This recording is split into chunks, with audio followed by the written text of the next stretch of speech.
हर हर महादेव दोस्तों, भगवान गणेश आप सभी की रक्षा करे। आज के इस वीडियो में आप जानेंगे गणेश चतुर्थी के दिन गणेश भगवान की स्थापना की संपूर्ण विधि के बारे में।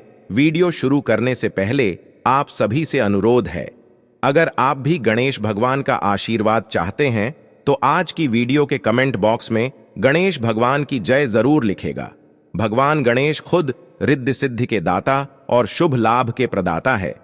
वह अपने भक्तों की बाधा, संकट, रोग, दोष और दरिद्रता को दूर करते हैं। हर साल भाद्रपद मास के शुक्ल पक्ष की चतुर्थी तिथि को पूरे देश में गणेश चतुर्थी का पर्व धूमधाम से और बहुत ही उत्साह के साथ मनाया जाता है। भगवान श्री गणेश की स्थापना इस दिन की जाती है। इस दिन मंदिर से लेकर घर घर में गणेश भगवान की मूर्ति की स्थापना की जाती है और पूरे 10 दिनों तक गणपति बप्पा की पूजा करने के बाद जल्दी वापस आने की कामना के साथ अनंत चतुर्दशी के दिन उनका विसर्जन कर दिया जाता है। क्योंकि गणेश चतुर्थी के दिन गणपति बप्पा अपने भक्तों के घर में अतिथि बनकर आते हैं और भक्त भी अपनी श्रद्धा के अनुसार भगवान गणेश को 1.5 दिन से लेकर 11 दिनों तक अपने घर में रखते हैं। इसलिए अगर आप गणपति बप्पा को अपने घर पर ला रहे हैं तो आपको उनकी स्थापना बहुत ही सावधानी के साथ, पूरे विधि विधान के साथ, मंत्रोच्चार विधि के साथ करनी चाहिए। क्योंकि अगर गणपति बप्पा की स्थापना विधि विधान से न की जाए तो सुख समृद्धि के बजाय आपको उसका दोष भी लग सकता है और आपके घर में परेशानियां भी आ सकती हैं। गणेश भगवान की पूजा बहुत ही सरल होती है। गणेश जी को मनाना भी बहुत आसान है और ये अपने भक्तों के प्रेम और श्रद्धा से बहुत जल्दी प्रसन्न भी हो जाते हैं।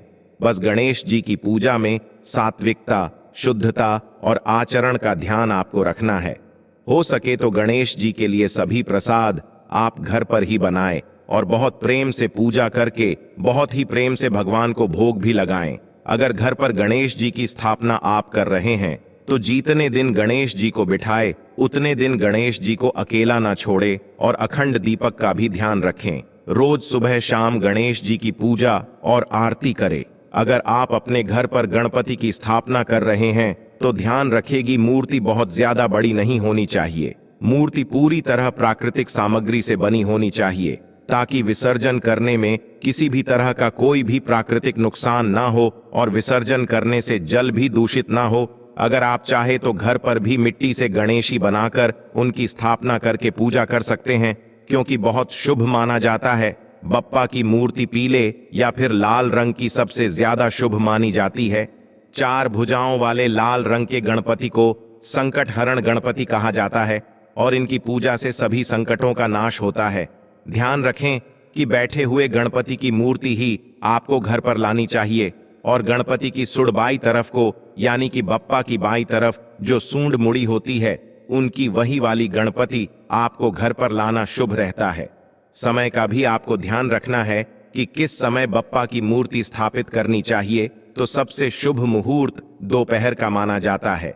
अगर दोपहर में शुभ मुहूर्त नहीं है तो ऐसे में आप सुबह भी गणपति बप्पा की स्थापना कर सकते हैं। बप्पा की स्थापना में पूजा में कलश भी जरूर स्थापित करें। गणेश जी की चौकी उत्तर पूर्व दिशा में रखें। कलश को उत्तर दिशा में रखना चाहिए और ध्यान रखें कि भाद्रपद शुक्ल चतुर्थी की रात को चंद्रमा को अर्घ्य देते समय चंद्रमा को देखना नहीं है। गणेश जी को पीले गेंदे के फूल, गुड़हल के फूल बहुत प्रिय है, तो आप इन फूलों को चढ़ा सकते हैं। भोग में लड्डू, मोदक, मोतीचूर के लड्डू, पंचमेवा, गुड़ और घी, दुर्वा, पान, सुपारी, इलायची भगवान को भोग लगा सकते हैं। गणपति बप्पा को हमेशा ढककर ही घर पर लाना चाहिए। जब तक उनकी स्थापना नहीं होती तब तक आपको उनके मुख के दर्शन नहीं करने चाहिए। जिस समय आप मार्केट में गणपति बप्पा को चुन रहे हैं उस समय आप उनके मुख्य दर्शन कर सकते हैं, लेकिन घर पर लाते समय आप उन्हें लाल या पीले वस्त्र से पूरी तरह ढक कर घर लाएं। जब उनकी प्रतिष्ठा हो जाए उसके बाद ही आपको उनके मुख के दर्शन करने चाहिए। सुबह नहा धोकर साफ वस्त्र पहनकर पूजा स्थान को आप बहुत अच्छे से सजा लें, रंगोली से या फिर लाइट से। जैसे भी आप मंडप आधे से सजाना चाहते हो अपनी सामर्थ्य के अनुसार सजा लें और जिस स्थान पर गणेश जी की स्थापना करनी है वहां पर आटे से एक अल्पना या चौक पूरे रंगोली बनाए।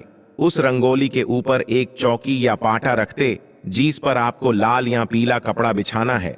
अब उस चौकी पर एक मुट्ठी बिना टूटे हुए चावल रखें। पूजा में कभी भी टूटे हुए चावलों का प्रयोग नहीं करना चाहिए। फिर उस पर आप ओम श्री गणेशाय नमः कहते हुए अपने बप्पा को बहुत प्रेम से बिठाई। अब गणेश जी के एक तरफ चावल का ढेर बनाकर उस पर कलश की स्थापना करें। इसके लिए कलश पर स्वास्थ्य चिन्ह बनाएं, उस पर मौलिया कलावा बांधे। इस कलश को चावल के ढेर पर आपको रख देना है। अब मां गंगा का ध्यान करते हुए आपको कलश में जल भरना है। उसमें एक सुपारी, एक सिक्का, एक हल्दी की गांठ डालें। इसके बाद कलश में 5 या 7 आम या फिर अशोक के पत्ते रखें और उसके ऊपर आप नारियल रखें। यदि आप नारियल नहीं रखते हैं तो आप पूर्ण पात्र रखकर उसके ऊपर दीपक भी जला सकते हैं। नारियल रख रहे हैं तो नारियल में कलावा बांधे, रोली से तिलक या टीका लगाए और हाथ जोड़कर प्रार्थना करें। सभी देवी देवताओं का आह्वान करें।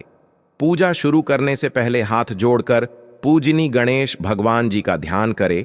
इसके बाद 3 बार आजमन करें।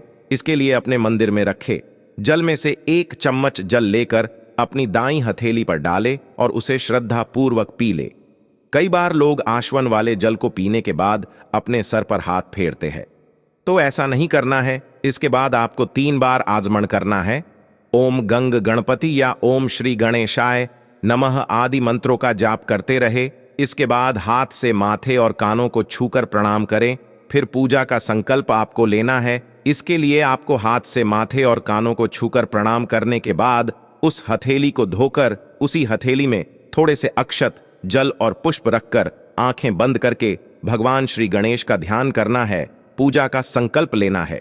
आंखें बंद कर अपना नाम, अपने कुल, अपने गोत्र आदि का नाम लेकर आपको भगवान श्री गणेश से प्रार्थना करनी है कि मैं पूरे विधि विधान से आपकी पूजा अर्चना करना चाहती हूं। हे गणपति बप्पा, मेरी पूजा, मेरी प्रार्थना, मेरा उपवास स्वीकार करें। भगवान की पूजा करना बहुत ही सौभाग्य की बात है और जिस घर में बप्पा की स्थापना करते हैं उस घर में साक्षात भगवान गणेश के साथ ही मां रिद्धि और सिद्धि का भी वास हो जाता है। इसके बाद गणपति भगवान को आप गंगा जल से स्नान कराए गंगा जल के छींटे देखकर पवित्र करें। किसी पुष्प की सहायता से ही आपको गणेश जी पर चल के छींटे डालने हैं। फिर उन्हें वस्त्र, आभूषण, मौली, जनेऊ आदि अर्पित करना है। उन्हें कुमकुम और अक्षत का सिंदूर का तिलक लगाना है। गणेश जी को सबसे अंत में पंचमीवा का भोग लगाया जाता है। गणेश जी को 5 मौसमी फल अर्पित कर सकते हैं।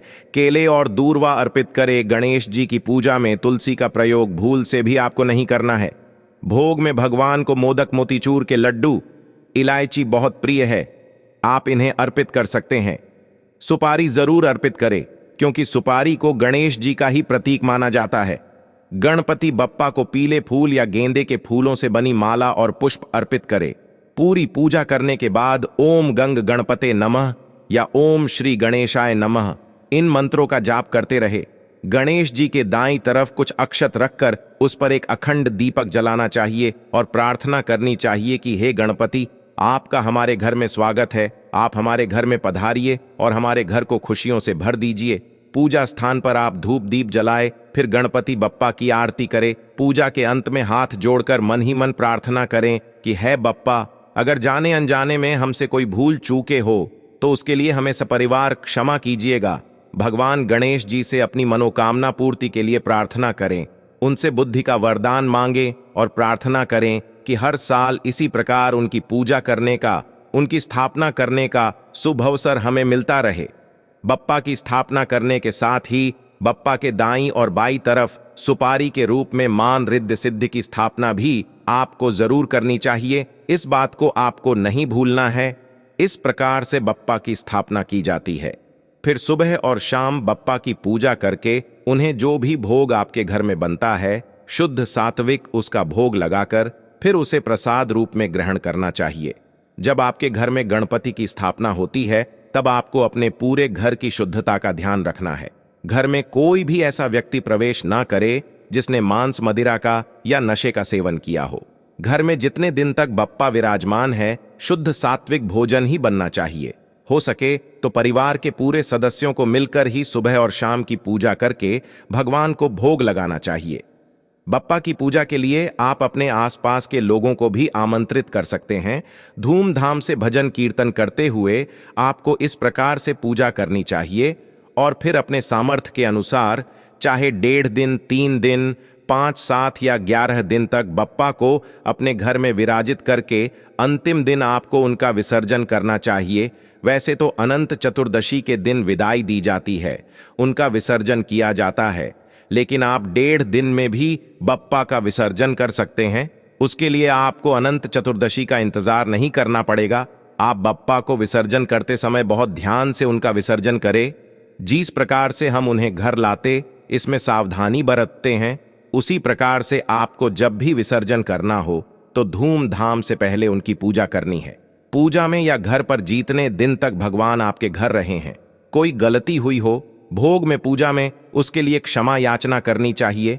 फिर अबीर गुलाल भगवान को सबसे पहले अर्पित करके अबीर गुलाल उड़ाते हुए धूमधाम से खुशी मनाते हुए बप्पा को अंतिम विदाई देनी चाहिए और प्रार्थना करनी चाहिए कि अगले साल बप्पा फिर से आपके घर पर धारे किस प्रकार विसर्जन किया जाता है। और यदि आसपास नदियां, तालाब की सुविधा ना हो तो घर पर आप विसर्जन कैसे कर सकते हैं, इस बारे में पूरी जानकारी आपको हमारे चैनल पर मिल जाएगी। अगर आपको ये जानकारी अच्छी लगी हो तो वीडियो को लाइक कीजिएगा। धन्यवाद।